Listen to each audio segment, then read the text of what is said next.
Hello, everyone, and welcome back to Daily English Lab, where learning English is easy and fun. I'm Lily. Hi, Lily. It is so wonderful to be here with you and all our amazing listeners again today. I'm Henry. Hello, everyone. Hi, Henry. Today we have a very special episode. We are doing something a little different from our usual conversation practice. Today, we are going to help a very specific group of our listeners, people who are preparing for one of the most important English tests in the world. Oh, I think I know which test you mean. Is it the IELTS? Yes, today we are focusing on IELTS speaking, and specifically, we are going to practice one of the most common topics that comes up in the IELTS speaking test, hobbies. Hobbies, such a classic IELTS topic, and it sounds simple, but the difference between a Band 5 answer and a Band 7 or 8 answer on this topic is enormous. Exactly. And today we are going to show our listeners exactly what that difference looks and sounds like. We are going to do a full role play of an IELTS speaking interview with real examiner questions and real model answers. And after each answer, we are going to explain what made it good, what vocabulary was used, what structures were used, and what the examiner is actually looking for.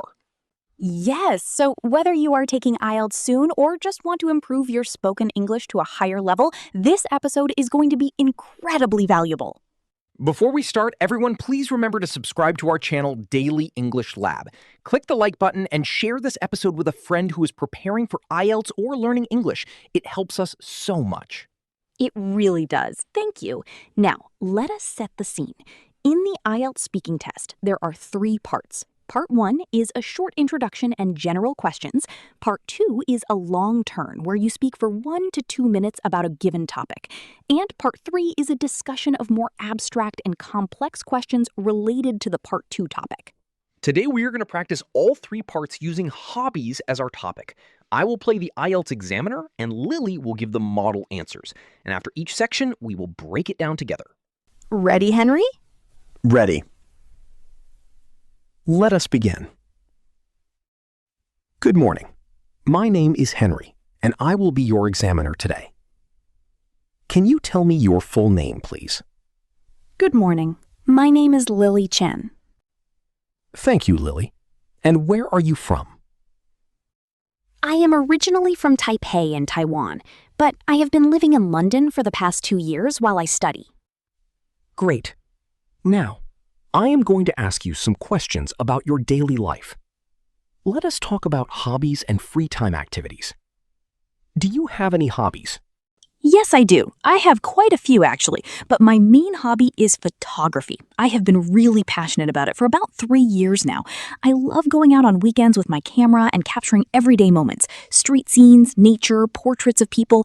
It is a way for me to see the world more carefully and appreciate details I would otherwise miss. Perfect. Let us pause there. Notice several things about that answer. First, Lily did not just say yes. She said, yes, I do. I have quite a few, actually. That filler actually adds a natural conversational feel. Second, she named a specific hobby, photography, not just something general like reading or sport. Yes, specificity is key in IELTS speaking. The more specific you are, the more vocabulary you demonstrate, and the more interesting your answer becomes for the examiner. Third, she used the present perfect. I have been passionate about it for 3 years. That shows she knows how to use different tenses correctly.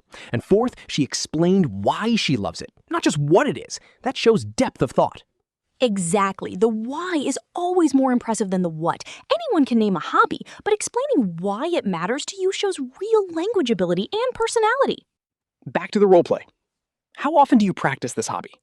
It really depends on the week, honestly. On a typical weekend, I will go out for at least a couple of hours with my camera. But during busy weeks when I have a lot of university work, I might only have time to practice in the evenings in my neighborhood. I would say on average I spend maybe 4 to 5 hours a week on it, but when I am really in the zone, I can easily lose track of time completely. Beautiful answer. She used on a typical weekend. Great time expression. I would say on average, very IELTS-friendly hedging language. And in the zone, a fantastic idiomatic expression, meaning fully focused and absorbed in something. Yes, in the zone means you are in a state of peak focus and flow. Athletes use it, artists use it, musicians use it. Using idioms like this naturally in your answer significantly boosts your score. And lose track of time. We have used this expression before, when time disappears because you are so absorbed. very natural, very expressive. Yes, the examiner is listening for exactly these kinds of expressions. They want to hear natural, idiomatic language used correctly and in context. Next question. Did you have the same hobby when you were a child? Not exactly. When I was younger, I was much more into drawing and painting. I used to spend hours sketching in my notebooks. I suppose the connection between then and now is that I have always been drawn to visual art and capturing things visually. Photography just became my preferred medium as I got older because it allows me to work with the real world rather than creating something from scratch. Excellent answer. She used used to. I used to spend hours sketching. Used to is perfect for describing past habits that no longer exist today. Very important structure for IELTS. Yes, used to plus infinitive. I used to play football. She used to study piano. It shows you know how to talk about past habits and contrast them with the present. Very impressive in IELTS Part 1. And she used, I have always been drawn to. Drawn to means naturally attracted to, fascinated by. It is a sophisticated and expressive phrase. I have always been drawn to languages. I have always been drawn to the ocean. And preferred medium is wonderful academic vocabulary. Medium in art means the method or material you use to create art. Photography as a medium. Oil painting as a medium. Very specific and intelligent vocabulary choice. Now, if you are enjoying this episode, do not forget to like the video and subscribe to Daily English Lab. And if you're still listening, comment the word IELTS below. We want to know you are here preparing with us today. Yes, please comment. We love hearing from all our IELTS students. Now, let us move to part 2 of the IELTS speaking test. This is called the long turn. I will give you a task card and you will have 1 minute to prepare and then speak for 1 to 2 minutes. Here is your task card. Describe a hobby you enjoy. You should say what the hobby is, how you learned it, how often you do it, and explain why you enjoy it so much. Okay, 1 minute to prepare. Ready?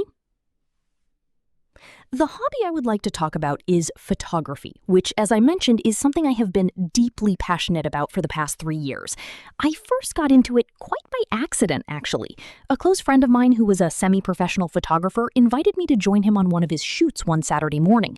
I had no camera of my own, so I just observed. But watching how he framed each shot, how he waited for the perfect light, how he told a story through a single image, I was completely captivated.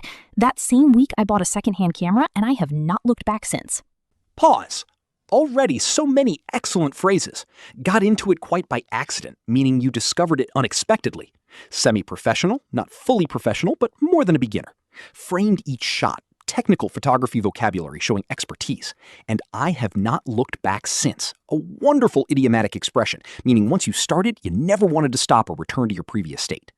Yes, I have not looked back since is one of those expressions that native speakers use constantly.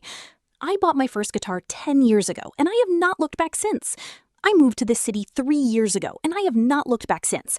Very natural and very impressive in IELTS. Please continue, Lily.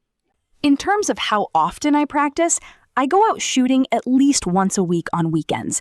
But photography for me is not just about going out with my camera. It is also about editing the photos afterward, which I find equally creative and satisfying. I spend quite a lot of time on my laptop selecting and editing images, and that process in itself is a whole separate skill. As for why I enjoy it so much, I think there are several reasons. Firstly, it forces me to slow down and really observe the world around me. In our fast-paced modern lives, we rush past so many beautiful moments without noticing them. Photography gives me permission to stop, look, and really see. Secondly, it has been a wonderful creative outlet for me, especially during stressful periods of study. When I am behind the camera, all my academic pressures just dissolve, and I am completely in the present moment. And finally, I love the community aspect. I joined a photography club at my university, and meeting other people who share the same passion has been incredibly rewarding. We go on group shoots, we give each other feedback, and we have built some really genuine friendships through a shared love of the craft. That was a truly impressive Part 2 answer. Let us highlight the standout phrases and structures. Fast-paced modern lives.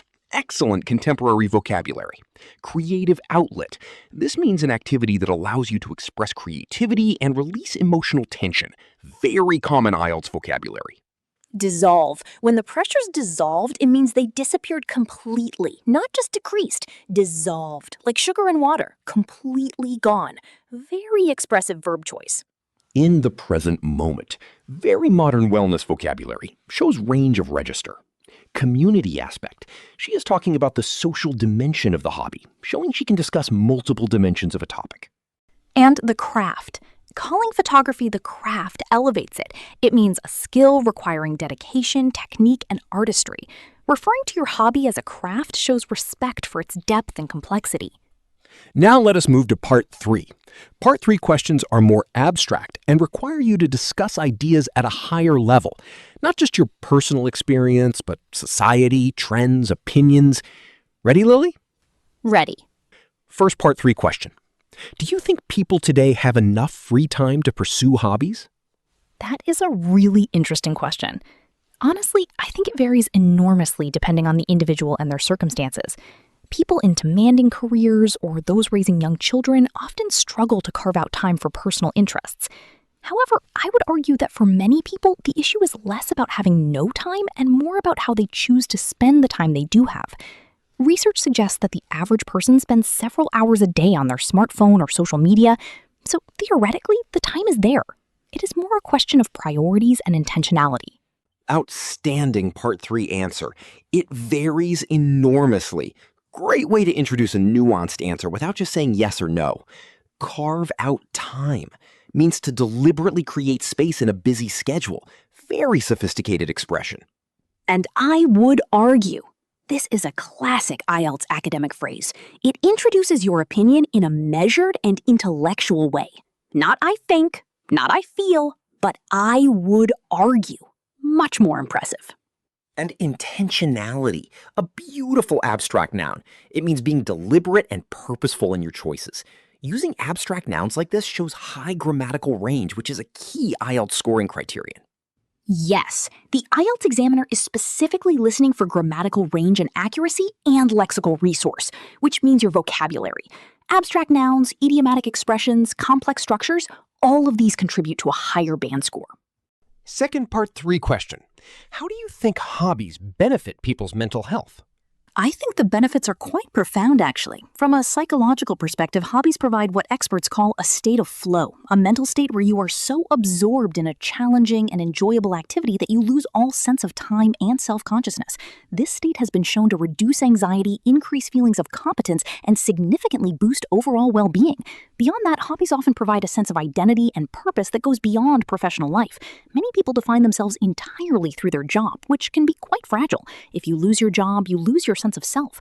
But if your identity is also rooted in being a photographer or a musician or a gardener, that gives you a stable foundation regardless of external circumstances.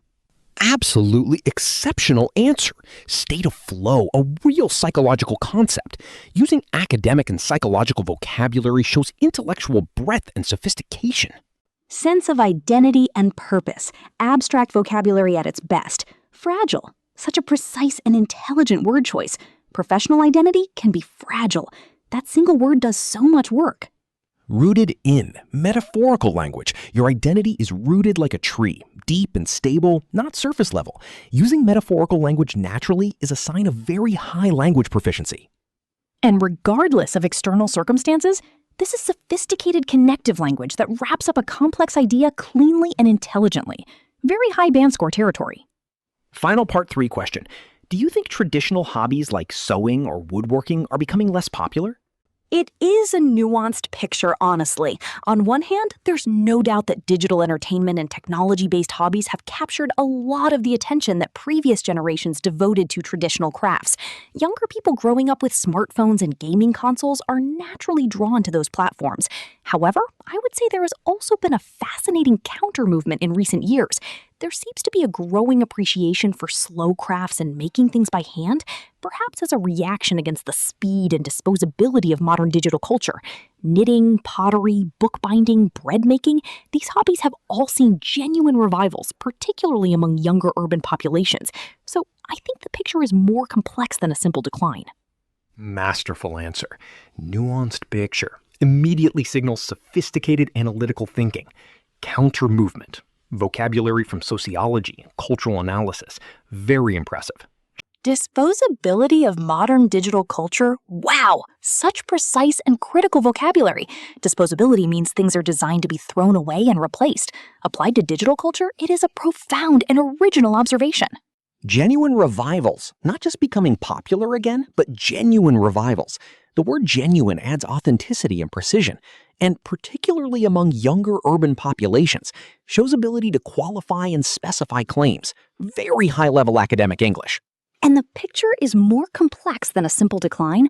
This closing sentence is perfect. It acknowledges complexity, it avoids oversimplification, and it closes the answer cleanly. Exactly what examiners love.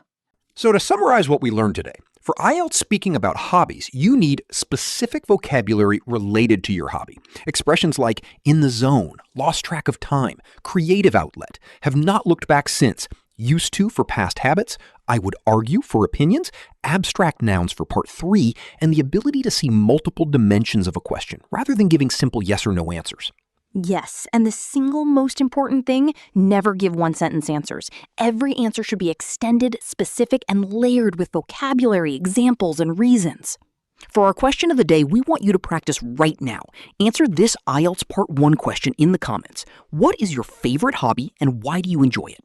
Try to write at least 3 sentences using vocabulary from today.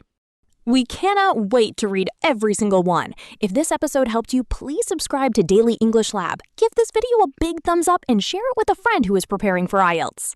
Keep practicing, keep pushing. Your band score is getting higher with every episode. Goodbye, everyone. Goodbye. See you in the next episode.